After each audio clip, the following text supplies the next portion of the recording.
Olá, sejam todos bem-vindos ao nosso podcast do CRC Espírito Santo. Pode contar. Hoje, com muita felicidade, com muita gratidão e com grandiosa honra, recebemos aqui a nossa professora Sônia Time, que a gente, por muito tempo, pelo menos eu, a assistia em todas as aulas e as palestras que ela faz pelo modo digital. E hoje, no nosso seminário de perícia contábil, ela veio fazer uma brilhante palestra sobre o tema da perícia prévia na recuperação judicial. E aí, não faria sentido não transmitir para vocês e nos estendermos um pouco mais nesse assunto para falar um pouco da perícia prévia, um pouco da administração judicial dentro desse contexto da recuperação judicial. Então, antes de começarmos a falar da técnica, vou apresentar a professora Sônia, que é mestre em Ciências Contábeis, pós-graduada em Perícia Tributária pela Escola Trevisan de Negócios, pós-graduada em Contabilidade e Finanças pela Universidade Federal do Paraná, MBA em Perícia e Auditoria Econômica Financeira pela IPOG de Goiânia, MBA em Perícia Criminal e Ciências Forenses pelo IPOG de Curitiba, especialista em Administração Judicial pela EMAP, pós-graduada em Engenharia de Software, gente, pelo setor de Ciências Exatas da Universidade Federal do Paraná. Olha que coisa, hein?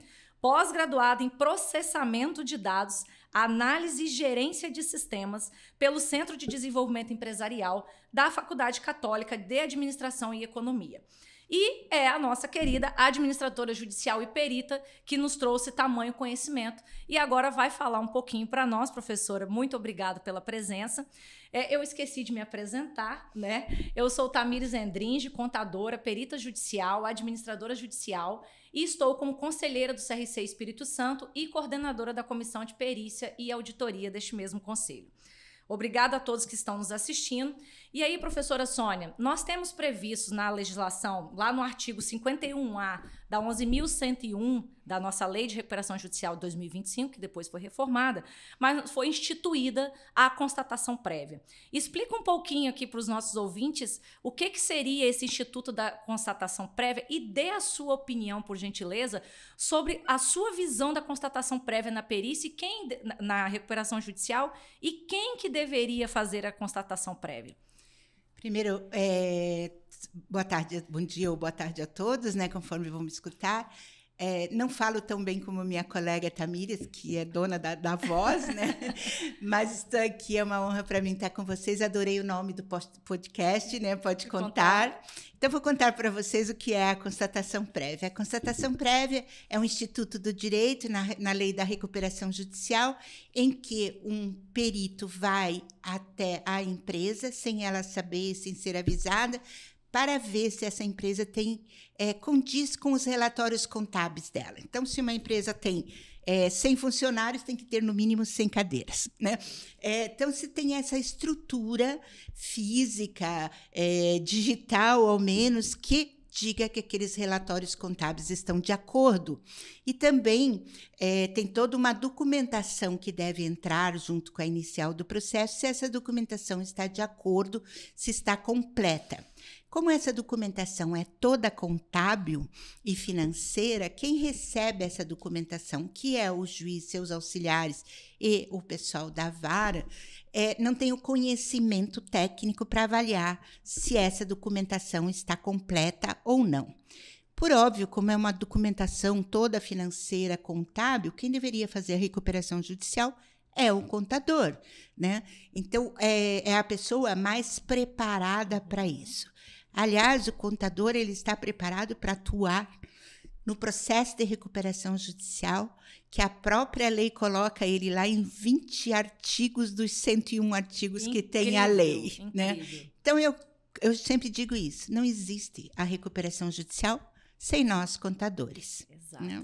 Muito bem, professora. E o Instituto da Constatação Prévia, ela sempre foi muito confundida, né? Nos processos que eu acessei, a gente via a nomeação de peritos contábeis para fazer a constatação prévia, que seguiam, de fato, o rito de fazer a diligência em loco, verificar se a empresa existia.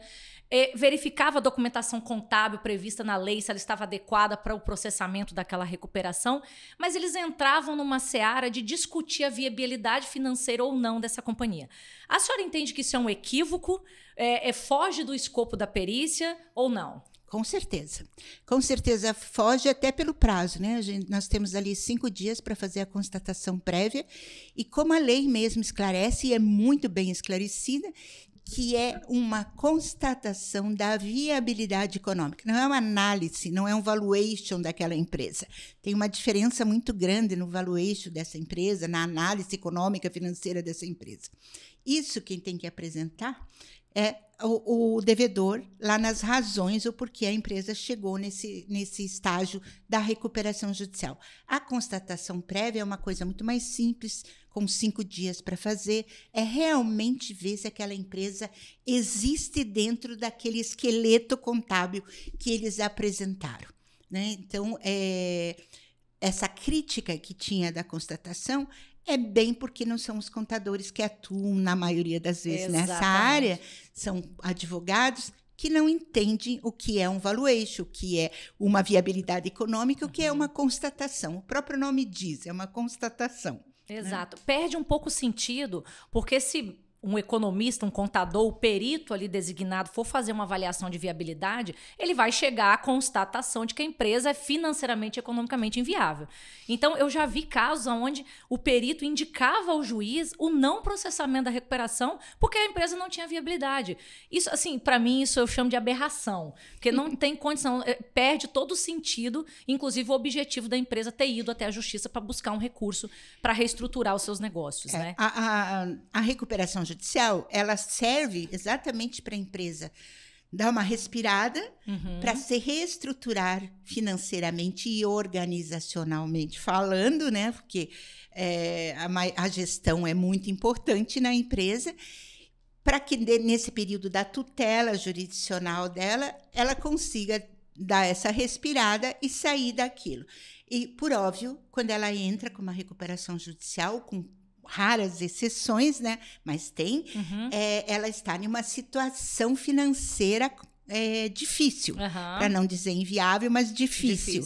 E se você for ver só isso como parâmetro, por óbvio que não vai sair a recuperação judicial. Exato. Então, se for esse o foco com que esse perito vai olhar a constatação prévia, nem precisa ir. Basta dizer que não é viável, tanto que está lá, pedindo a recuperação judicial, né? Exato. Professor, eu defendo muito a ideia de que essa constatação prévia, ela obrigatoriamente deveria ser feita por contadores. Então, paralelo a isso, a gente tem uma crítica de que, de fato, em muitas varas, né, no Brasil, não acontece por contador, não é feito por contadores, como a senhora mencionou. E aí a gente já vai entrar no assunto da administração judicial, como esse fluxo acontece, mas antes disso, eu gostaria da sua opinião em cima das críticas que muitos advogados, e respeitosamente eu trago aqui essa abordagem, sobre a inviabilidade de existir a constatação prévia, considerando que a empresa entra em recuperação judicial e ela tem um regime de urgência para conseguir o deferimento, para suspender as execuções, né? Para entrar o stay period e por aí vai. Eu sempre defendi muito que a constatação ela deveria existir justamente para tirar do administrador judicial e do juiz uma função que de fato não é dele, né? E que esta fosse executada por um contador. Só que a discussão ela é muito calorosa em cima da urgência e emergência da recuperação. Qual a sua opinião sobre isso? Considerando, e aí eu vou dar a minha opinião. Eu falo que em todo o meu histórico de recuperação, eu trabalho com reestruturação de empresas há 15 anos, há 14 anos, e recuperação judicial há uns 12. Em todos, sem exceção, excluindo aquelas empresas que eu conheço bem que entraram em recuperação em razão de fatores da pandemia, todas as demais têm um ponto em comum. Os gestores têm um perfil letárgico. Eles demoram para tomar decisão. Aí eu falo, gente, vocês perderam o time, né? Claro que nos bastidores a gente fala, vocês perderam o time de entrar na recuperação, demoraram, e agora não quer um perito para, em 5 dias úteis, dizer se a documentação está em ordem, né? Então, qual a sua opinião sobre isso? Então... Sem pressão, tá, professora? Eu tenho te formado em administração de empresas 43 anos. Né? E aí eu costumo dizer que eu escutava lá na faculdade de administração que administrar é a essência do bom senso. Né? E nesse bom senso está esse timing. Né? E que eu já quis fazer um trabalho, aliás, eu entrei no mestrado com essa ideia de mostrar qual era a situação da empresa que ainda era viável para entrar com recuperação judicial. Como deparei com outras coisas na universidade, meu orientador não estudava recuperação judicial, então eu tinha que adaptar meu trabalho um pouco ao estudo dele, que era empresas na Bolsa de Ações, né? E eu sempre achei que se alguém achar esse time, está feito na vida, feito. Né? A resposta de $1 milhão de dólares. Mas eu acho assim, a constatação prévia, ela vai atrasar o processo, se é que acontece, em 5 dias. Mas basta a gente ver a jurimetria da primeira vara de falência de São Paulo e a segunda, onde uma usava a constatação prévia já há muito tempo, e 90% das empresas que eram deferida a recuperação saíam da falência. E na outra que não usavam, 80% não saía da falência. Olha só. Então, só os números, eu digo, não tem como discutir. Os números dizem por si. Como, infelizmente, o processo da recuperação judicial é mais viável para as grandes empresas do que para as pequenas e médias. Os números também mostram isso. É né? verdade. Muito pouca empresa pequena e média que entra na recuperação judicial consegue sair pelo custo desse processo. Okay. As maiores já conseguem sair melhor porque já tem uma estrutura de advogados, de auxiliares, consultores maior e conseguem suportar tudo isso. Né? Então, a constatação, se ela vai atrasar o processo, eu ponho muito entre aspas esse atrasar o processo, é 5 dias, porque esse processo ele é demorado por si só, né? Exato. Então, 5 dias. 5 dias para um juiz dar uma decisão mais tranquilo sobre a necessidade que aquela empresa tem de entrar nessa recuperação judicial e manter a sua o social dessa empresa, que é manter os empregos, o tributo e girar capital, é nada. É nada. Exato. A importância dela é muito grande e o prazo dela é muito curto para dizer que ela atrapalha. Só que precisa do profissional adequado e certo para esse momento. Né? Exato. E eu falo também uma questão. Sempre quando a gente tem um cliente ou a gente dá consultoria para alguma empresa que tem essa intenção de entrar em recuperação, a gente sempre avisa, olha só, os primeiros meses da recuperação você vai viver uma dor muito grande, porque as execuções elas são inevitáveis. Apesar do juízo da recuperação ser soberano em relação aos demais, existem execuções em outras varas, estoura execuções no Brasil todo, e os advogados estão ali para defender aquela questão de que a empresa está com pedido de recuperação judicial ou está em recuperação. Então, também concordo. Esses 5 dias aí do prazo para a entrega do laudo não pode ser uma discussão tão calorosa de que a constatação prévia não seja uma necessidade. E eu também estudei, eu faço muito acesso ao observatório da USP sobre os dados, né, das recuperações judiciais, e tem uma pesquisa deles, acho que de 2016 ainda, que falava que 72% das empresas que entraram em recuperação judicial tiveram o seu processamento indeferido por ausência de documentação contábil, ou não estava completa, ou não tinha, enfim. Não há ainda uma análise se ela estava certa ou errada, mas ela não estava adequada para o processamento da recuperação. Então, mais uma vez, a necessidade de ter... Eu vejo na minha prática que muito das iniciais voltam para ser refeitas por falta da documentação. Aí eu te diria assim, 15 dias para intimar os advogados, mais 15 dias para eles responderem. Os 5 dias da constatação prévia tinha resolvido isso. Exatamente. Então, veja, a falta dessa documentação, muitas vezes, perde-se mais tempo do que a própria constatação demora para ser feita. É verdade. E aí, professora, dentro desse contexto, a gente tem aqui, né, aqui em Vitória, nós temos uma única vara especializada de recuperação judicial. Nós temos as varas, essa é a vara da Grande Vitória, nós temos a vara do Norte, temos do Sul do Estado, mas aqui em Vitória especificamente, o juiz, inclusive, faço inúmeros elogios a ele tem sim feito uma aderência para a perícia prévia, a constatação prévia, e não é comum que o perito que fez a constatação seja o administrador judicial. Como tem sido sua experiência em relação a isso na condição de perita e na condição de administradora? Então, no Paraná, da onde eu sou, né, em Curitiba, nós temos 2 varas de recuperação judicial. E eu acho que esse fato do perito que vai fazer a constatação prévia não ser o administrador judicial vem da história da constatação prévia, que antes era perícia prévia, e se criticava muito que a pessoa que ia fazer, como não tinha uma legislação sobre o assunto, ela ia fazer pro bono, né? Ela não recebia nada para fazer, ela recebia uma promessa de que, se aquela recuperação fosse viável, ela seria o administrador judicial. Entendi. Então, existia já uma crítica para o Instituto da Perícia Prévia, né, que hoje é a constatação, por esse motivo, né, que ele pode dizer que sim, porque ele vai ser administrador. Ele quer ser o AJ. E eu acho que por causa disso é que não existe essa aderência entre o perito e ser administrador judicial. E principalmente porque culturalmente, apesar de poder ser perito ou contador, ser o administrador judicial, o contador, o administrador, o economista e os advogados, culturalmente esse é um papel dado aos advogados. Okay. Né? E que nós, contadores, temos total capacidade de sermos administrador judicial, basta ver nós duas. Exato. Né? Que honra, hein? Então, os advogados, para tocar esse processo, contratam o contador.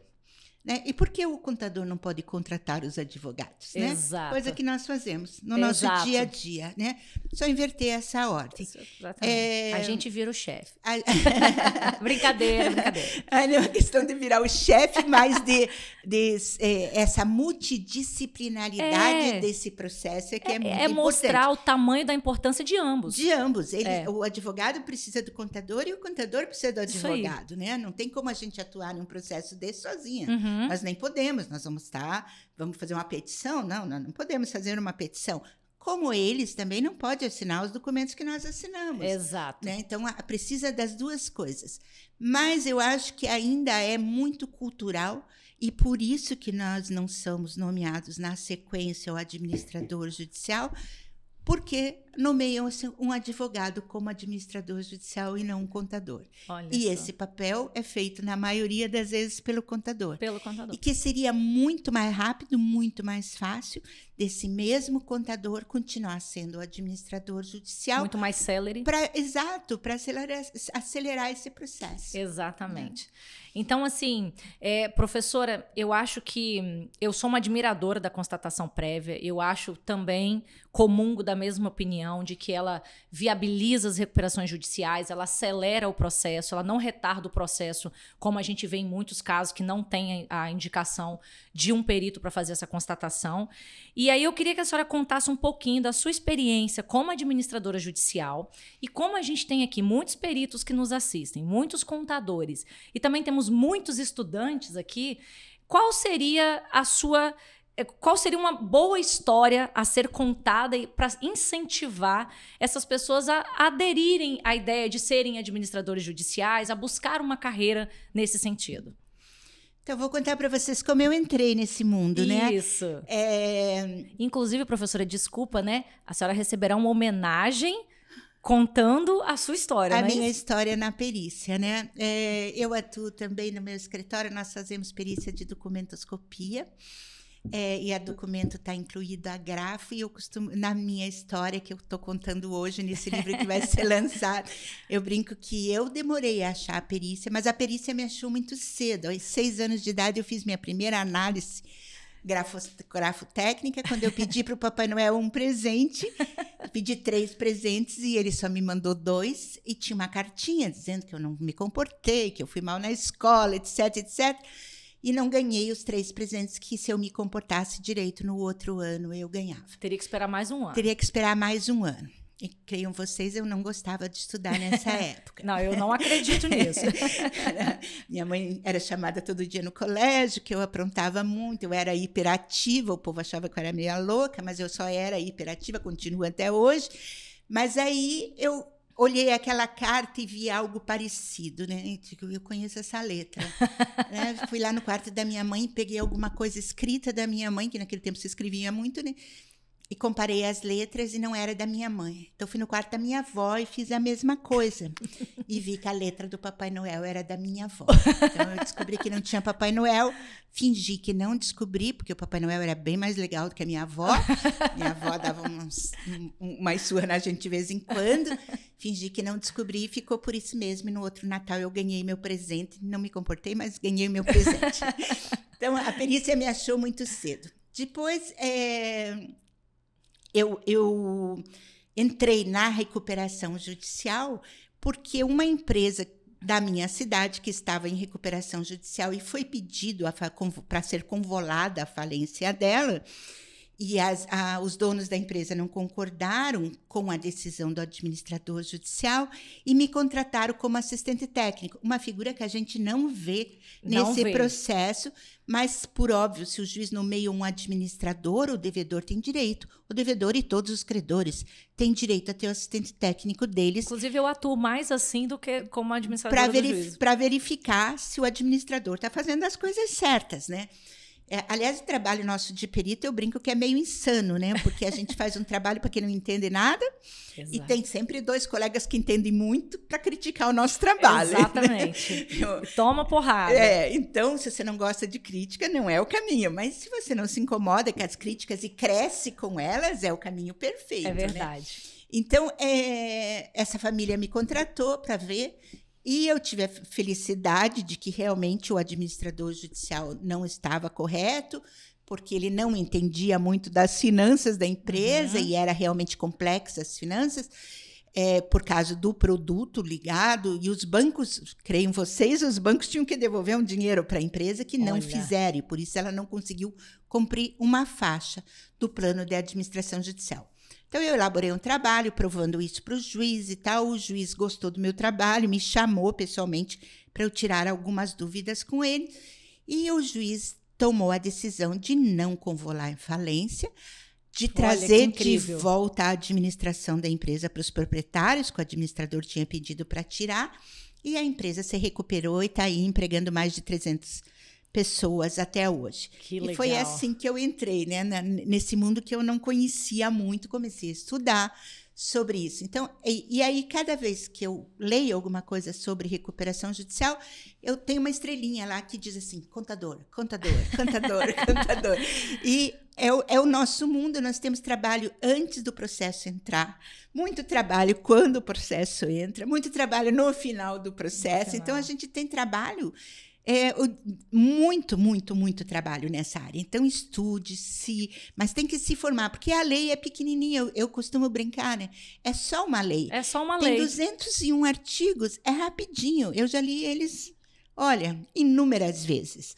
E cada vez que eu leio, eu acho alguma coisa que eu não tinha lido, que eu não tinha prestado atenção e que não é bem assim, né? Aquela coisa do direito que todos nós somos iguais perante a lei, mas não somos, não né? Somos. São os iguais dos iguais, né? Que é complicado a gente entender para quem não tenha formação no direito, mas você tem que ter esse foco, que esse trabalho é multidisciplinar. Você tem que conhecer bastante da lei, do direito, das atividades que é feita, e você vai ser, como administrador judicial, um auxiliar do juízo. Você tem todo um compromisso, né, com os devedores, os credores, apesar de você não trabalhar para eles, você tem todo um compromisso e você trabalha para o juiz, você tem que ficar se reportando ao juiz sobre a fiscalização do Ministério Público e tudo que isso traz, né? Olha só, que responsabilidade.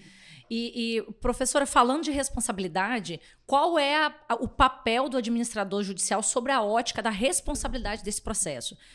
Existe algum risco dele responder por algum ato de imperícia, por negligência, imprudência? Mas antes disso, qual a responsabilidade dele diante do processo de recuperação judicial? O risco é de toda a profissão, né? Você, como administrador judicial, você responde civil e criminalmente por seus atos, né? E como o Ministério Público sempre atua no processo de recuperação judicial por causa dos tributos, né? Você corre, ele também te fiscaliza direto, né? Então, o risco é esse. Se você fizer teu serviço dentro do contento, né? Sem imperícia, sem nada ilegal, né? Corre normal, né? A responsabilidade nossa... eu costumo contar uma história que eu acho uma sacanagem da justiça, são a penhorabilidade dos bens dos sócios da empresa na parte tributária e na parte trabalhista. O que acontece é que, quando nos cadastram como administrador judicial, principalmente nas varas do trabalho, nos cadastram errado. Em vez de administrador judicial daquela empresa ou daquela massa falida, eles nos cadastram como sócio da empresa. E aí o que eu acho a sacanagem é que essas coisas só acontecem na sexta-feira às 6 da tarde.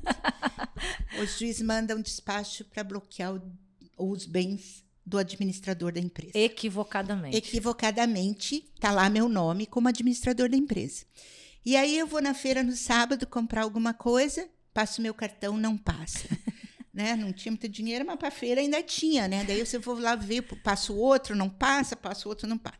Vou lá consultar a minha conta, eu vejo que está tudo bloqueado.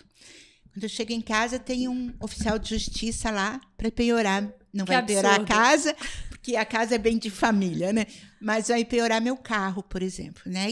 E não adianta eu contar para ele que eu sou administradora, eu não sou sócio, não. Ele faz toda a papelada. Ele está só cumprindo o papel dele. Ele está cumprindo. E o que é pior ainda de tudo isso é o juiz manda um comunicado para o SERPRO, para a Receita Federal, daquilo. Então, isso é mortal, desesperador. Porque a gente precisa ter certidão negativa junto aos órgãos governamentais para poder atuar. E aí está tudo lá o nosso nome como devedora trabalhista ainda, né? Pensa. Aí, no primeiro, você se desespera, né? Não sabe como lidar com aquilo, já não tem dinheiro nem para pôr gasolina no final de semana, que eu ia para a praia. O carro está penhorado. O carro está penhorado. Hoje em dia, eu já não me desespero mais depois de tanto tempo. Convido o oficial de justiça para entrar, dou um cafezinho. De vez em quando, eu abro a porta para o cachorro dar um susto nele, mas aí é desculpa, não vi. Mas a gente se acostuma com isso. Vai levar aí uns 15 dias, vão liberar o dinheiro. Então, eu sempre tenho uns 500 guardado em casa, né? Porque aí, se o Ministério Público vai lá, vai dizer que eu tenho dinheiro vivo. Tá guardando dinheiro debaixo do colchão. Debaixo do colchão, né? Mas a gente se acostuma com isso. Mas é um risco que a gente corre, com certeza, quando atua nessa área. E você não tem como saber, né? Porque você não foi intimado daquilo. Você só vai saber nessa hora, né? Até o juiz da recuperação judicial informar, ou da falência informar o juiz do trabalho, que nem adianta ser eu a informar, tem que ser o juiz. Até esse juiz trabalhista informar para o SERPRO, para a Receita Federal.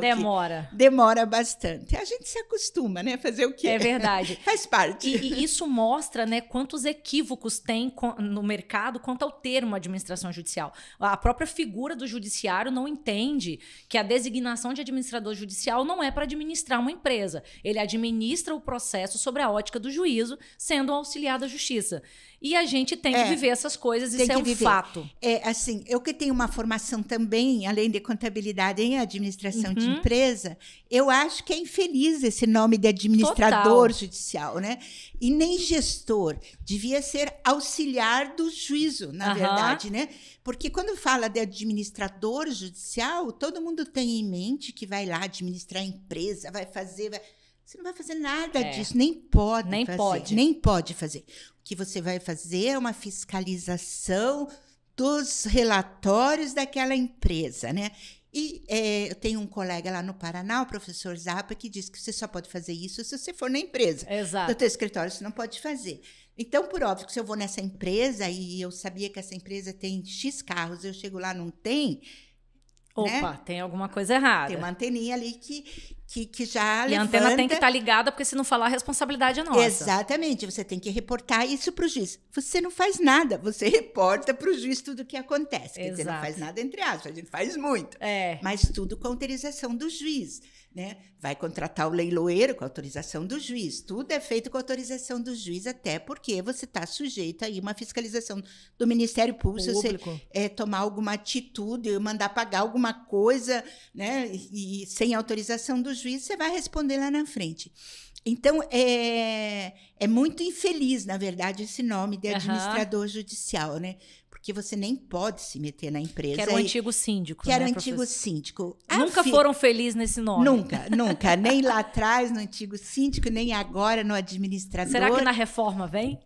Acho que não. Não vem, né? Eu não vi. Assim, a reforma, que é o PL 3 de 2024, aí que já foi já foi votada na Câmara Municipal, está no Congresso, na Câmara Estadual, Federal. Está no Congresso. Fala muito de nós, administradores, né? Diminui nosso campo de trabalho, porque a partir do momento que você está com uma administração, você não pode pegar outra, você não pode levar mais de 3 anos em uma recuperação, não pode ser reconduzido ao cargo depois de 3 anos, o que só vai retardar o processo. Isso é muito polêmico. É muito polêmico. Dá outro podcast, professor. Dá outro, com certeza dá outro.